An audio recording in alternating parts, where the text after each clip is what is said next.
ఎలాంటి పప్పులు కానీ, చింతపండు కానీ, మసాలా పౌడర్‌లు కానీ యూజ్ చేయకుండా రసాన్ని ఎలా పెట్టుకోవాలో చూద్దాం రండి.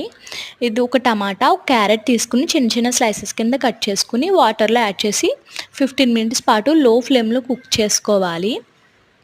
వీటిని చల్లగా అయిన తర్వాత ఏంటంటే ఒక మిక్సీ జార్‌లోకి యాడ్ చేసుకోవాలి. మెత్తటి పేస్ట్‌లా ప్రిపేర్ చేసుకోవాలి. ఇది చాలా బావుంటుంది. పిల్లలకైతే బ్లడ్ పట్టడానికి బాగా హెల్ప్ చేస్తుంది. వీక్‌లో ఒకసారన్నా ఇలా ట్రై చేయండి. ఈ పేస్ట్‌ని ఏంటంటే మనం ముందుగా బాయిల్ చేసుకున్నాం కదా వాటర్‌ని, ఆ వాటర్‌లోనే యాడ్ చేసేసుకోవాలి పేస్ట్ అంతా కూడా. తర్వాత ఏంటంటే నేను ఇక్కడ తోటకూర కాడల్ని యాడ్ చేసుకుంటున్నాను. మీరు ఎలాంటి వెజిటబుల్స్ అన్నా కూడా యాడ్ చేసుకోవచ్చు ఈ ప్లేస్‌లో.